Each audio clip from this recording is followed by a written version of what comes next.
একটা সুন্দর আর affordable boutique cover করার জন্য আজকে আমাদের গন্তব্য মধ্যমগ্রাম। আর বিকাল বিকাল তাই সবকিছু সেরে বেরিয়ে পড়লাম ট্রেন ধরার জন্য। আর অ্যাজ ইউজুয়াল সুকর্ণা প্রতিবারের মতো আজকেও লেট, মানে এমন অবস্থা প্ল্যাটফর্মে ও ঢুকছে আর পিছু পিছু ট্রেনও ঢুকছে।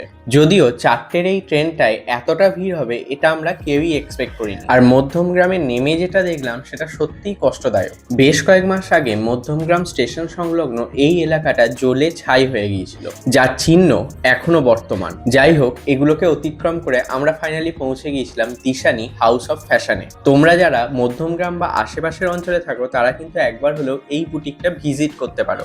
মাত্র 350 টাকা থেকে ব্লাউজ আর 500 টাকা থেকে ডিজাইনার শাড়ি কিন্তু তোমরা পেয়ে যাবে এখানে। এছাড়া তোমরা যারা অনলাইনে ভিডিও কলের মারফত নেবে ভাবছো তারা আমাকে কমেন্ট করো, আমি কমেন্টে এনাদের নাম্বারটা দিয়ে দেবো। একটা কথা আমি বলতে পারি, এনাদের variety of collection under affordable budget তোমাদের সকলের মন জয় করবেই।